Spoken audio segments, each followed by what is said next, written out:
Bien, amados hermanos, ya estamos preparándonos para comenzar este estudio en Apocalipsis capítulo 20.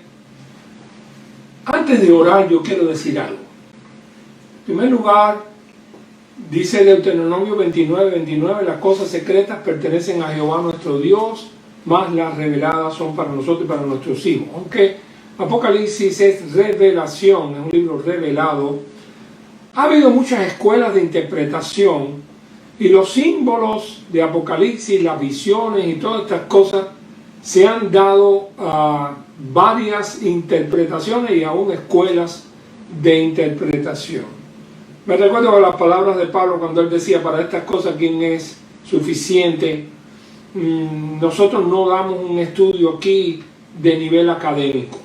La iglesia no puede generalmente para todo el mundo dar un estudio de nivel académico, porque a nosotros nos interesa más bien la inspiración y que todo el mundo pueda entender algo de lo que la Biblia dice, y sobre todo algunos que están leyendo por primera vez estos capítulos, están entrando por primera vez en el Apocalipsis. Así que repito lo que dije al principio de nuestro estudio de Apocalipsis, que este libro estaba lleno de visiones, parábolas, símbolos, escenarios, y todo eso a veces había que interpretarlo espiritualmente de acuerdo a la manera de hablar de Apocalipsis. Así que con esto estoy diciéndole que con mucha oración y mucha humildad le voy a decir lo que creemos. Por ejemplo, hemos usado Domingo Fernández, lo que quería Domingo. Tenemos una escuela premilenaria de interpretación del Apocalipsis. Está la postmilenaria y está la amilenaria, la que no creen en el milenio. Y nosotros tenemos la posición que casi la totalidad de los cristianos tienen una posición premilenaria, o sea que Cristo viene, la segunda venida de Cristo es antes del milenio. Ayer estuvimos viendo la venida de Cristo, capítulo 19, maravilloso, el jinete ante el caballo blanco, el verbo de Dios, y Rey de Reyes y Señor de Señores, la boda del Cordero. Y esta noche nos tocan por lo menos 12 temas extraordinarios que tenemos que por lo menos esbozar, y usted tendrá que seguir haciendo estudios sobre esto. Vamos a pedirle a Dios la dirección para que Él sea quien nos asista y nos dé sabiduría, nos dirija por medio de su Espíritu, para que todo esto le haga bien. Padre amado, nosotros con toda humildad venimos delante de ti para que nos enseñes tu palabra, que la apliques a nuestros corazones, y estos hombres que han pasado toda su vida estudiando la Biblia, y nosotros y otros comentaristas, que nos ayude, Señor, para poder entender lo básico de estas cosas. Líbranos de posiciones intransigentes, ayúdanos a ser humildes y a estar seguros de las cosas más importantes, que es la segunda venida tuya, el juicio final, que el mal será apresado y destruido. Nosotros creemos en ese final feliz de la Biblia. Ayúdanos, Señor, a estar preparados, abre nuestros corazones y darnos la sabiduría que viene de ti. En el nombre de Cristo, amén. Bien, hermanos, dicho esto, debo de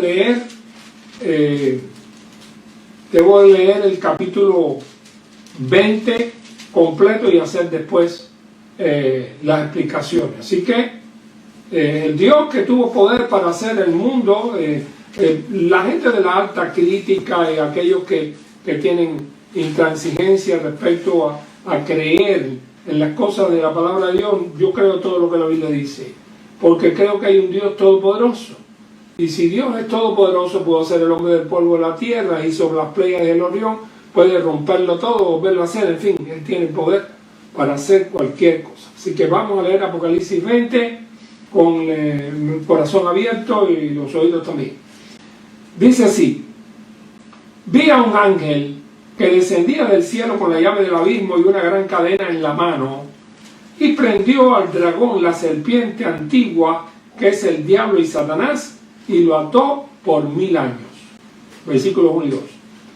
Versículo 3. Y lo arrojó al abismo y lo encerró y puso su sello sobre él para que no engañase más a las naciones hasta que fuesen cumplidos 1000 años, y después de esto debe ser desatado por un poco de tiempo. Verso 4. Y vi tronos, y se sentaron sobre ellos los que recibieron facultad de juzgar, y vi las almas de los decapitados por causa del testimonio de Jesús y por la palabra de Dios, los que no habían adorado a la bestia ni a su imagen, y que no recibieron la marca en sus frentes ni en sus manos, y vivieron y reinaron con Cristo 1000 años. Pero los otros muertos no volvieron a vivir hasta que se cumplieron 1000 años. Esta es la primera resurrección. Bienaventurado y santo el que tiene parte en la primera resurrección. La segunda muerte no tiene potestad sobre estos, sino que serán sacerdotes de Dios y de Cristo y reinarán con él 1000 años. Cuando los 1000 años se cumplan, verso 7, Satanás será suelto de su prisión y saldrá a engañar a las naciones que están en los 4 ángulos de la tierra, a Gog y a Magog, a fin de reunirlos para la gran batalla, el número de los cuales es como la arena del mar. Y subieron sobre la anchura de la tierra y rodearon el campamento de los santos y la ciudad amada, y de Dios descendió fuego del cielo y los consumió. Y el diablo que los engañaba fue lanzado en el lago de fuego y azufre, donde estaban la bestia y el falso profeta del capítulo anterior, y serán atormentados día y noche por los siglos de los siglos. El juicio ante el gran trono blanco. Y vi un gran trono blanco y el que estaba sentado en él, delante del cual huyeron la tierra y el cielo, y ningún lugar se encontró para ellos. Y vi a los muertos grandes y pequeños de pie ante Dios, y los libros fueron abiertos, y otro libro fue abierto, el cual es el libro de la vida, y fueron juzgados los muertos por las cosas que estaban escritas en los libros, según sus obras. Y el mar entregó los muertos que había en él, y la muerte y el Hades entregaron los muertos que había en ellos, y fueron juzgados cada uno según sus obras. Y la muerte y el Hades fueron lanzados al lago de fuego. Esta es la muerte segunda, y el que no se halló inscrito en el libro de la vida fue lanzado al lago de fuego. ¿Qué capítulo, mis queridos hermanos? Tengo aquí unos cuantos capítulos. El diablo apresado, los juicios ante los tronos del juicio, los mártires de la gran tribulación, la primera resurrección, el milenio, Satanás suelto de su prisión, el diablo echado en el lago de fuego, la segunda resurrección delante del gran trono blanco. Vi a los muertos grandes y pequeños, los libros que fueron abiertos por las obras para ser juzgado la gente, y el libro de la vida para ser perdonado, y todos fueron juzgados los muertos. La muerte y el Hades se acaban, y entonces llega el final de este capítulo con el mal echado en el lago de fuego. Todo escenario que se prepara para entonces encontrar el final del libro de Apocalipsis, donde el escenario es en el cielo. Vamos a primero ir mirando en lo grande primero. Lo grande es que esto tiene dos escenarios. Hay dos escenarios. Uno es en la tierra hasta el versículo 11. A partir del versículo 11, cuando dice: y vi un gran trono blanco, el que estaba sentado en él, de delante del cual vieron la tierra y el cielo, en ningún lugar se encontró para ellos. A partir de ese momento, el escenario es delante de Dios, no es en la tierra. La tierra empieza el capítulo 20, pero a partir del 11 dice que el cielo y la tierra huyen delante del gran trono blanco, y ya el escenario es eterno. Ahora, vamos a ir por paso. El ángel fuerte que desciende del cielo, de un ángel fuerte que desciende del cielo, dice en otros lugares, no obvian lo de fuerte. Lo cierto es que tiene la llave del abismo y una cadena en la mano, y prendió al dragón, la serpiente antigua, que es el diablo y Satanás, y lo ató por 1000 años. O sea que la primera cosa que estamos viendo es que Satanás le sigue. Recuérdense que en el capítulo anterior, después que viene el jinete del caballo blanco, la bestia, versículo 19, los reyes de la tierra y todas estas cosas, dice en el 20 que la bestia fue apresada, y el falso profeta y fueron echados en el lago de fuego. Ahora le sigue el causante de todos los males, ahora le sigue Satanás. Prendió al dragón, la serpiente antigua, para que no nos quede duda de que es aquella del Génesis, y lo ató por 1000 años. Lo arroja al abismo, lo encierra, pone el sello para que no salga, no engaña a las naciones hasta que sean cumplidos 1000 años. Déjenme decir esto. Hay hermanos, que hay escuelas de interpretación que no consideran los 1000 años. Sin embargo, estábamos leyendo el otro día de que el Antiguo Testamento está lleno, estábamos leyendo con Canclini, estábamos leyendo de que el Antiguo Testamento está lleno de promesas que tienen que ver con la promesa del Mesías y el pueblo de Israel. Los 1000 años, el trono, la ciudad amada, el Mesías reinando con los mártires, los salidos de la gran tribulación, de las tribus de Israel, y los mártires que habían sido decapitados, que son resucitados, hacen que Israel vuelva a ser de nuevo pueblo de Dios, dirigido por el Mesías. Lo que dicen los comentaristas, que no es el Israel pueblo. No, ustedes saben bien que actualmente Israel es un pueblo que sí, ahí están las iglesias de todo tipo. Israel hay iglesias evangélicas, católicas, ortodoxas, hay partidos ateos, hay gente que creen, gente que no creen. Se ha convertido en una ciudad multietnia, y también, si no tanto multietnia, por lo menos es multifacética respecto a religión. No todo el mundo ahí es judío, no todo el mundo espera el Mesías. Así que eso se ha convertido ya en esta época del juego en una fe particular, no una fe nacional. No es la fe nacional que podamos decir que toda la nación ama al Mesías y cree en él. Pueden echar 20 siglos atrás y pueden darse cuenta de que en la primera venida de Cristo, que se celebra precisamente en estos días, hubo algunos judíos que sí y judíos que no.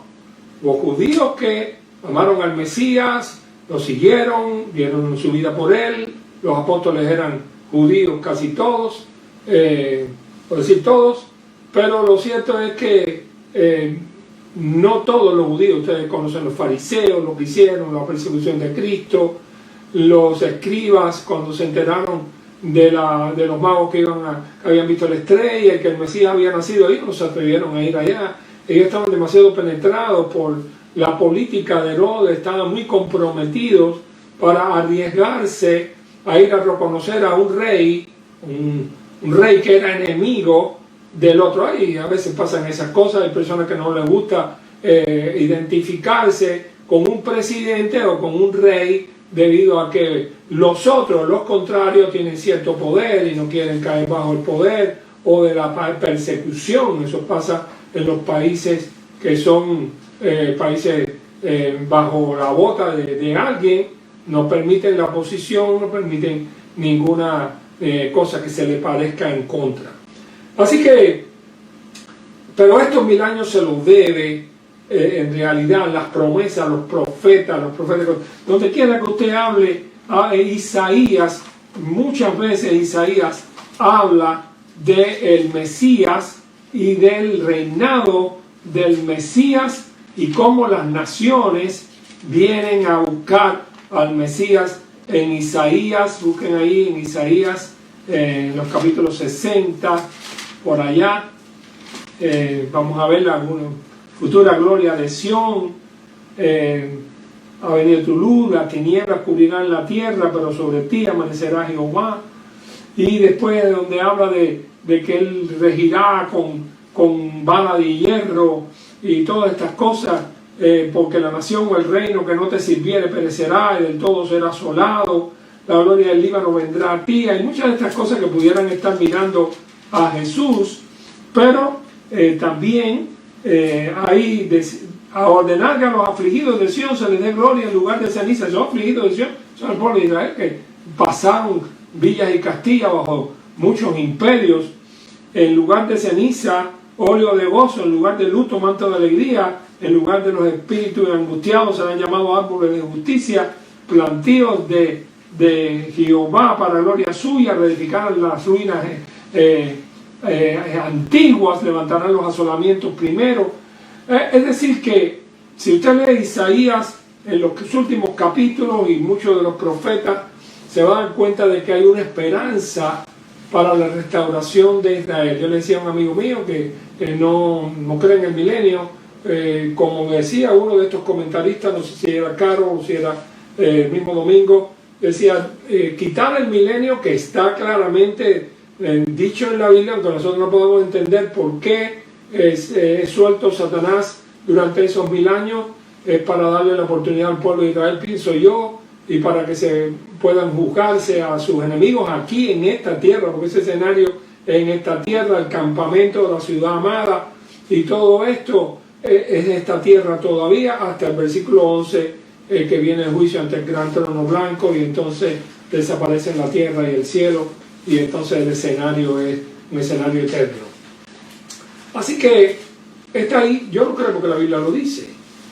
Así que dice, a partir del versículo, dice que lo ataron 1000 años, versículo 3, y debe ser desatado por un poco de tiempo. Domingo está diciendo de que es posible que el número 1000 no sea exacto, puede ser que sea simbólico, y es posible también, no podemos dogmatizar en alguno de estos aspectos, porque puede ser que sí, puede ser que no, puede ser que sea 1000, puede ser que sea un número grande, puede ser múltiplo de 10, que es un número perfecto de congregación, en fin. El asunto está que lo dice la Biblia y yo lo creo. Y en el versículo 4, cuando dice, vi tronos y se sentaron sobre ellos los que recibieron facultad de juzgar. ¿Quiénes son los que reciben la facultad de juzgar a las tribus de Israel? Bueno, pues tengo por aquí unos cuantos versículos que sería bueno que ustedes los oyeran.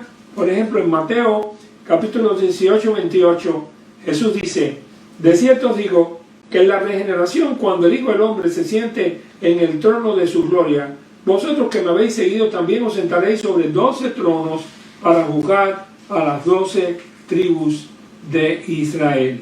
El apóstol Pablo en 1 Corintios capítulo 6 versículo 2 dice, ¿o no sabéis que los santos han de juzgar al mundo? Si el mundo ha de ser juzgado por vosotros, sois indignos de juzgar cosas muy pequeñas. En fin, en el 1 Corintios 6:3 dice, ¿o no sabéis que hemos de juzgar a los ángeles? Es posible, el Señor tiene esa prerrogativa de poner a juzgar o a los apóstoles o a los patriarcas, o también, como dice aquí, a los seguidores de Jesús en posición de juicio. Así que vi tronos, se sentaron sobre ellos los que recibieron facultad de juzgar, y vi las almas de los decapitados por causa del testimonio de Jesús, por la palabra de Dios, los que no habían adorado a la bestia. Estos salen de la gran tribulación. Estos son los que no habían adorado a la bestia. Recuérdense que esto es el escenario de la gran tribulación. No recibieron la marca en su frente ni en sus manos, sino tenían el sello del Dios vivo, y vivieron y reinaron con Cristo 1000 años. Vivieron y reinaron con Cristo. Así que no hay duda, lo dice la Biblia, versículo 5, pero los otros muertos no volvieron a vivir hasta que se cumplieron 1000 años. Esta es la primera resurrección. Bienaventurado y santo el que tiene parte en la primera resurrección. La segunda muerte no tiene potestad sobre esto, sino que serán sacerdotes de Dios y de Cristo. Así que hay una honra especial para estos mártires que son levantados primero y son puestos a juzgar en una posición de liderazgo. Yo no tengo nada en contra de eso, no me siento tan poca cosa. La gracia me salvó, y creo que todos los cristianos que hemos sido injertados en el olivo silvestre, éramos olivos silvestres, hemos sido injertados en el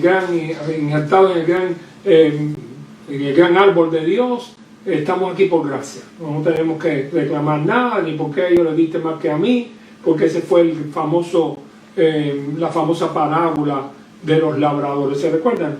De los labradores, los que habían empezado primero y trabajaron toda la jornada, y los que llegaron a última hora y querían, igual que los primeros, pudiera adaptarse eso a una situación como esta. Así que aceptamos lo que está claro, que hay una resurrección de mártires y ellos son puestos en liderazgo y en posición de juzgar, y también reinarán con él 1000 años sobre esta tierra. Cuando los 1000 años se cumplan, ese es el milenio. Hay que entender esto. Si el milenio no existiera, como aquí lo dice, hay algunos que dicen que la resurrección es una sola, no son dos. Pero entonces, ¿qué hacemos con esos pasajes? Dice que eso todo es figurado.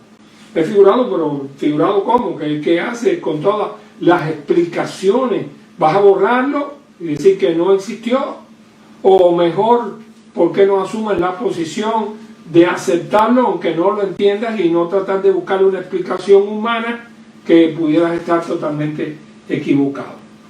Así que este es el juicio y el premio para los que fueron decapitados, los que no negaron al Señor en situación de sumo peligro y depresión. Ahora, ¿no les parece que no es justo de que nosotros, que el único problema que tenemos a veces es si está lloviznando un poquito, el carro que está fallando para llegar a la iglesia, y algunos dicen, estoy un poco cansado del trabajo, yo no voy hoy a la iglesia, y aquellos que se dejaron matar y vieron a sus hijos morir delante de ellos, los quemaron y no negaron al Señor y fueron fieles, ¿quieres también recibir lo mismo? La misma honra. Si me dan un pedacito de honra, lo acepto y le doy gracias al Señor, porque nosotros no merecemos nada, no somos ni la última clavito de la chancleta de uno de estos que resistieron hasta la sangre, fueron capaces de dar sus vidas por el Señor. Uno de los grandes problemas que tiene una sociedad de consumo y la iglesia que vive en un lugar sin persecución es que a veces la iglesia se vuelve floja, a veces la iglesia se vuelve débil, a veces la iglesia no está asolada por leones. Los leones son que hace un poco de frío, que está lloviznando, que estoy cansado, que me duele el cuerpo. Y eso, mis queridos hermanos, para mí es infidelidad. No es justo que el Señor que dejó el cielo, no es justo que los que murieron en el circo romano por no decir una frase, por no decir Jesús, el Señor es César, por no decir eso, murieron y vieron a sus hijos morir. Así que nos hace falta un poco de celo. Yo estoy seguro de que la aflicción y la persecución produce celo, pero la vida muelle y flácida a veces produce un cristianismo débil. No sea un cristiano débil. No mire a los que están mejores que usted. Mire a aquellos que son valientes de predicar a Cristo y vivirlo en situaciones adversas, porque de todas maneras habrá bendiciones superiores para aquellos que no han adorado a la bestia ni a su imagen, no recibieron la marca y vivieron y reinaron con el Señor Jesucristo 1000 años. Versículo 5. Los que dicen que hay una sola resurrección, ¿cómo podrán explicar el versículo 5? Pero los otros muertos no volvieron a vivir hasta que se cumplieron 1000 años. Está claro, los otros muertos no volvieron a vivir hasta que se cumplieran 1000 años. Y dice, esta es la primera resurrección. Recuérdense que el apóstol Pablo tuvo unas palabras para hablar de Himeneo y Fileto. ¿Se recuerdan de los que decían que la resurrección ya se había efectuado? ¿Ustedes se recuerdan de eso? Bueno, pues ha habido así personas en la historia que la escuela espiritualista o la escuela preterista hace de todo esto una cosa o doctrina. Han seguido por una escuela así, aunque hay pasajes indiscutiblemente que son figurados, y si usted no entiende las figuras, usted no podrá interpretar Apocalipsis, porque todo no puede ser literal. Así que En el versículo 6 está dando una bienaventuranza. Después de la resurrección, bienaventurado y santo el que tiene parte en la primera resurrección. La segunda muerte no tiene potestad sobre esto, sino que serán sacerdotes de Dios y de Cristo y reinarán con él 1000 años. Así que el que me diga que no existe el milenio, bueno, está bien, usted puede decir cualquier cosa, pero la Biblia mía lo tiene, y si lo tiene mi Biblia, pues yo creo en él. En el 7 es que hay muchos detalles. Cuando los 1000 años se cumplan, Satanás será suelto de su prisión. Hay detalles que son discutibles, que yo no los entiendo, no sé por qué, pero los creo, tengo que creerlo. Hay cosas que no puedo explicarlas. Y saldrá a engañar a las naciones que están en los 4 ángulos de la tierra, a Gog y a Magog, que Ezequiel habla de esas zonas, a fin de reunirlos para la gran batalla, el número de los cuales como la arena del mar, subieron sobre la anchura de la tierra, estamos todos en un escenario terrenal, y rodearon el campamento de los santos y la ciudad amada, que se supone que es Jerusalén, la terrenal, y de Dios descendió fuego del cielo y los consumió. Así que es una batalla, la batalla de Armagedón. Esto es bíblico, mis queridos hermanos, y es un escenario terrenal, esa es la Jerusalén terrenal. Ahora, después vamos a ver después ya la Jerusalén celestial descendiendo del cielo, pero eso está más adelante. En el capítulo, ahí mismo, en el versículo 9, pierden en la batalla, vienen subiendo sobre la anchura, son millones y millones de gente que van contra el Señor y contra la ciudad amada, y de Dios descendió fuego y desaparecieron. Es que hay personas que no se dan cuenta que luchar contra Dios es una batalla perdida. Mire, si usted tiene que padecer algo por servir al Señor, padézcalo, porque el Señor es quien da las coronas y da la gloria. Además, en esta tierra el Señor es quien da las bendiciones. No se confunda, no todos son bendecidos. Los cristianos no todos son bendecidos. Hay algunos que son ayudados por misericordia. La bendición de Jehová, que es la que enriquece, esa es para los fieles. La bendición es para los fieles. Para todo el mundo, sí, el Señor ama a todos. Y tiene misericordia de todos. Pero algunos ya su misericordia se la acaba y lo manda al infierno porque no quiere creer. Pero las bendiciones especiales son para aquellos que son sus hijos fieles. Ellos tienen una prerrogativa especial, que gozan de las bendiciones especiales. Dice el Señor en su palabra: vosotros sois mi especial tesoro.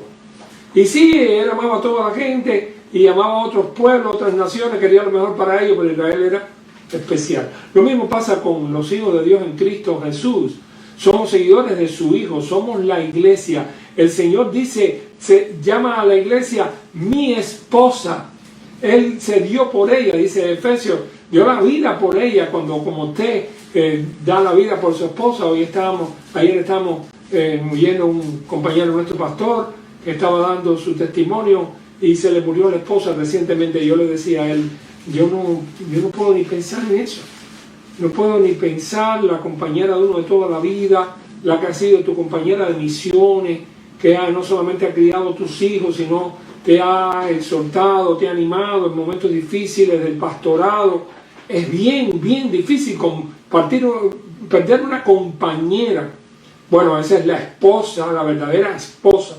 Hay algunos que tienen un concepto del matrimonio, de que hoy con uno, mañana con otro, pero detrás de eso no puede haber un genuino amor. El compañerismo y el matrimonio, como lo pinta la Biblia y como lo enseña el Señor, es para toda la vida, hasta que la muerte nos separe, donde el amor se convierte en una sola carne. Somos dos y de pronto somos uno, sentimos igual, padecemos igual y nos amamos por encima de todo.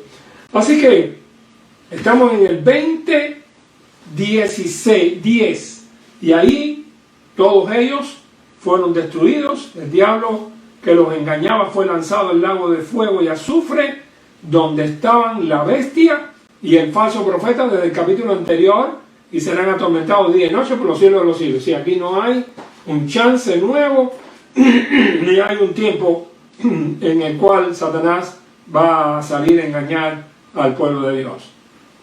En este momento ocurre otro de los grandes, de las grandes figuras del Apocalipsis. Me refiero al juicio final. El juicio ante el gran trono blanco. Antes de seguir adelante, esto de blanco no es una cuestión de discriminación. A nadie se le ocurra. El blanco es ejemplo en la Biblia de pureza.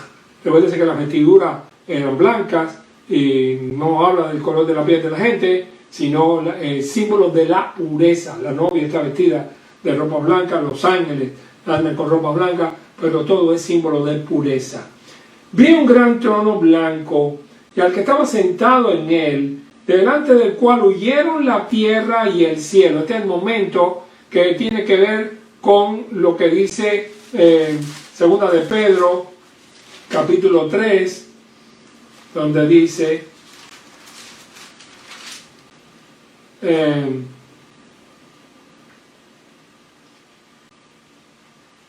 día del Señor vendrá.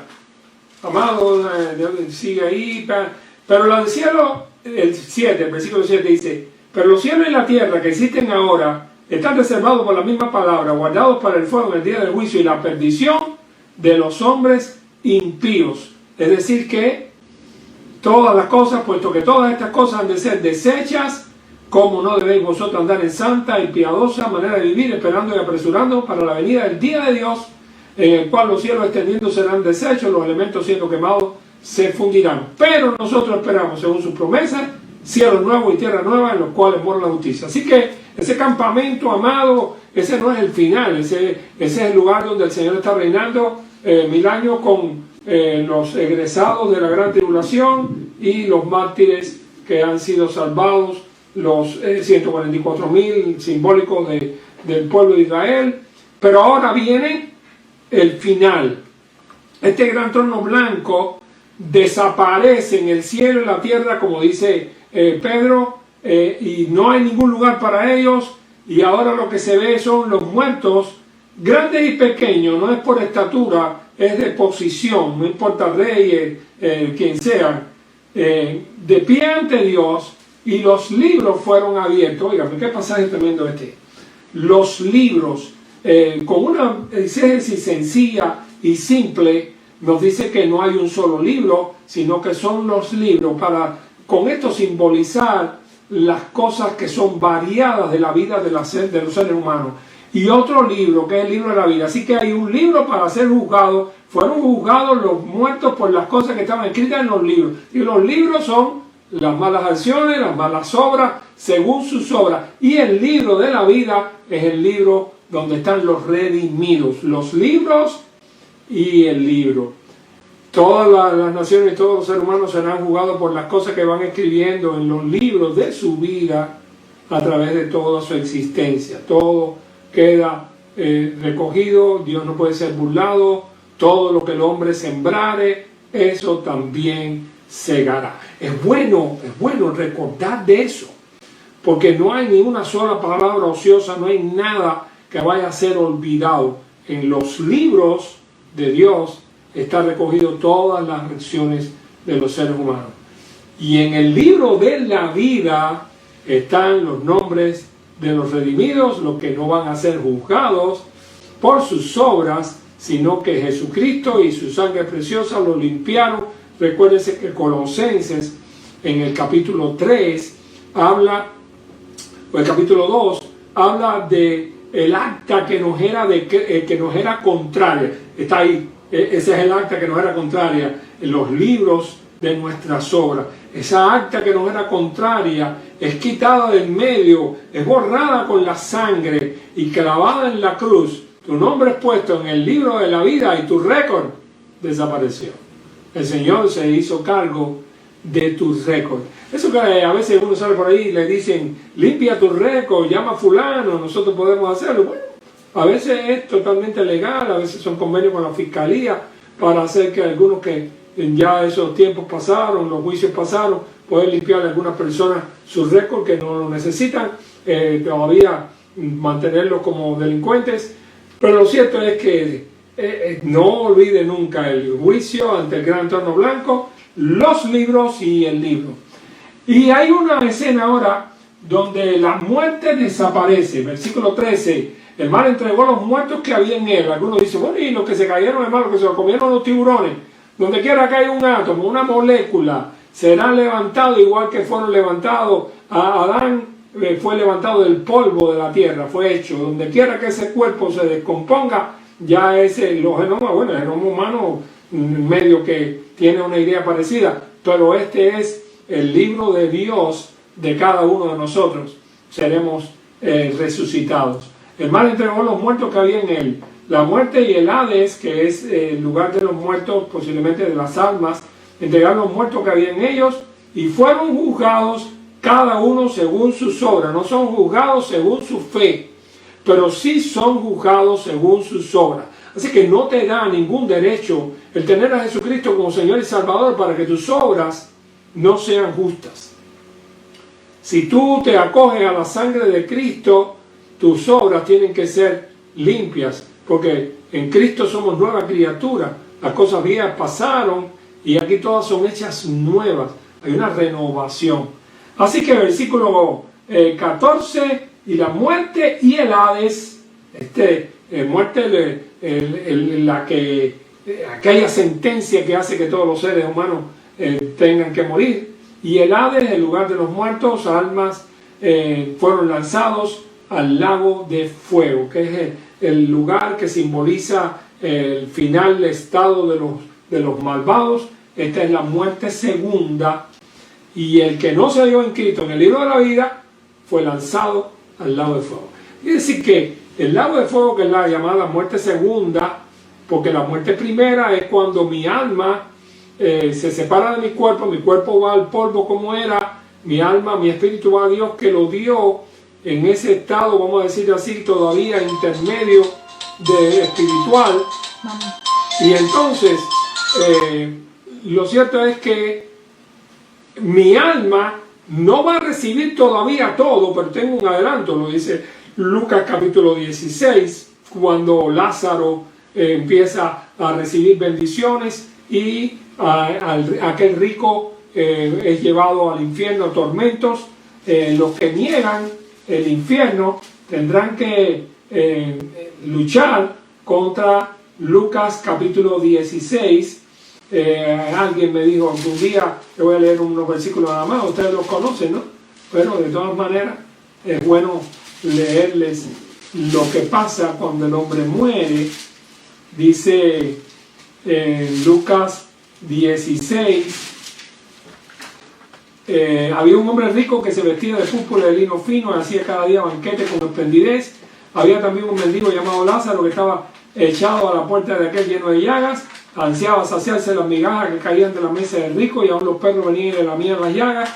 Aconteció que murió el mendigo y fue llevado por los ángeles al seno de Abraham. Y murió también el rico y fue sepultado, y en el Hades alzó sus ojos estando en tormento. Allí le pide a Lázaro que envíe a Abraham, que es el seno de la fe, que envíe a Lázaro con la punta del dedo en agua, porque estaba atormentado en esta llama. Versículo 24 de Lucas 16. Y al final de toda esta historia, ni siquiera Lázaro puede ir a la tierra. Dice, tengo 5 hermanos para que les testifique, manda a alguien allá. Y Abraham le dijo, yo tengo a Moisés y los profetas, que los oigan. Lucas capítulo 16. Alguien me dijo, esto es una parábola. Le digo, está bien. Supongamos que es una parábola porque es bien. Ahora, todas las parábolas de Jesús son enseñanzas. Bueno, toma al rico Lázaro y dime qué enseñanza tiene que no sea de que hay vida después de la muerte. Porque desde el primer versículo hasta el final está hablando sobre el destino del rico que no era creyente y del Lázaro que era creyente. Las bendiciones que recibió uno, los tormentos que recibió otro. Todo el tiempo de Lucas 16 está hablando de esa realidad. Ahora, si no, ¿cuál es la enseñanza? No me la puedo decir. Bueno, es una parábola. Ok, vamos a hacer, es una parábola. ¿Me puedes decir cuál es la enseñanza de la parábola? Arrancó y se fue, porque no, ellos quisieran poderlo sacar de la Biblia, pero no pueden, está ahí. Así que hay dos destinos Aquí dice que el lago de fuego es la muerte segunda, a donde irán. Y si quiere aprenderse esto del capítulo 20, con esto tiene el juicio ante el gran trono blanco, y lo que dice el versículo 15, y el que no se halló inscrito en el libro de la vida fue lanzado al lago de fuego. Hermano amado, si es malo el lago de fuego, es peor por las personas que van a estar allí. Allí van a estar la bestia, el falso profeta, Satanás. Y yo no sé, una vez le estaba predicando a mi buen amigo Clavelito, ese que cantaba antes con guitarra, hace muchos años que él conoció el Evangelio. Dios me permitió predicarle y empezó a ir a la iglesia Macol de ahí de Santo Suárez. Y me recuerdo que le dije a Clavel, Clavel, mira que el infierno, me dijo, bueno, figúrate el lugar, vale. Sí, pero en el infierno va a estar mucha gente. Y cuando yo le empecé a nombrar, me dice, no, al infierno no se puede ir. Hay personas que quizás lo más malo que tiene el infierno para ellos es con la gente con que se van a juntar en el infierno, a encontrarse con lo peor del mundo. ¿Saben lo que es? Nerón, Hitler, la gente peor de la historia, tristemente célebres, está en el infierno. No, eso no debe ser para alguien que ama al Señor Jesucristo, que confía en Él y que sus pecados han sido perdonados por la sangre. Nosotros vivimos por gracia, nosotros no somos unos orgullosos. Nadie aquí se puede enorgullecer de que tenga obras perfectas, pero los libros serán borrados por la sangre maravillosa de Jesucristo. Y si usted no lo cree, o si no se ha puesto a pensar en eso, recuérdese de Colosenses, lea Colosenses capítulo 2, versículo 14, donde dice, anulando el acta de los decretos que había contra nosotros, que nos era contraria, quitándola de medio y clavándola en la cruz. En el mundo moderno esos son los récords, el récord malo tuyo. El Señor con su sangre alabó en la cruz. Bendito sea el Señor. Capítulo maravilloso. Nuestro tiempo se acabó, mi hermano, pero siga estudiando, porque el capítulo 21 entonces sí va a ver la Jerusalén, la celestial, descender del cielo de Dios preparada como una esposa para su marido, y ya se desata todas las bendiciones del capítulo 21 y 22. Llegamos entonces al disfrute. Esperamos que este tiempo que ha sido del libro de Apocalipsis haya sido bendición para usted, y por lo menos, si no lo entendió todo, haya sido motivado a volver a estudiarlo, a leerlo, a buscarse buenos comentarios, buenos diccionarios, y a profundizar más en este libro que tal vez si usted pensaba como otro que era un libro oscuro, no, fue un libro revelado. Y todos aquellos cristianos que en el tiempo de Juan lo escucharon, debe decirle que algunos tenían miedo de que llegara el año 1666, pero decían 1000 años más 666 es el final. Y así han estado fantaseando sobre las distintas fechas, pero el Señor sabe. Prepárese ahora mismo, prepárese para esta noche, ponga a Jesucristo como el Rey de Reyes y Señor de Señor, y ponga todos sus pecados en las manos de Jesús, en la sangre de Cristo, y estése preparado para hoy, para que no le sorprenda aquel día como ladrón en la noche. Oramos. Señor, gracias por esta enseñanza maravillosa de este capítulo bellísimo, donde las fuerzas del mal son destruidas, donde el gran trono blanco se abre para darnos la bendición en el juicio que no nos toca a nosotros ser juzgados sino bendecidos, y el final de toda esta historia donde el mal pagará. Señor, te pedimos que tú nos ayudes para poder vivir una vida digna, una vida luminosa en medio de un mundo oscuro, lleno de pecado. Permite que tu iglesia sea una iglesia santa y sin mancha. Ayúdanos, dirígenos en este tiempo de la Navidad, que podamos reconocer y glorificar a Jesús. En su nombre oramos. Amén. Dios le bendiga, mi hermano. Nos vemos.